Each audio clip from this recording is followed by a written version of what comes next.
Hello everyone, today we're taking a look at a 2015 Cruisers Yachts 238.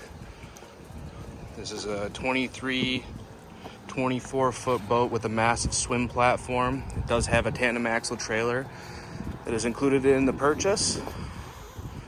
This boat has about 150 hours on the Mercury 5.0 inboard outboard.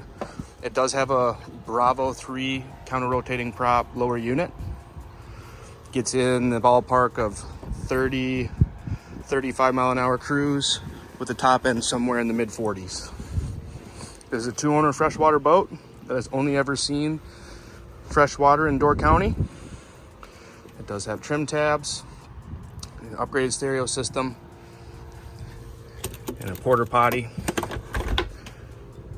making it ideal for small families or just a group of friends to enjoy a beautiful day up on the water. There is a table with a pedestal that is currently stowed on board with tons of storage. Give us a call at 920-746-8200 to schedule your showing today. Thanks for watching.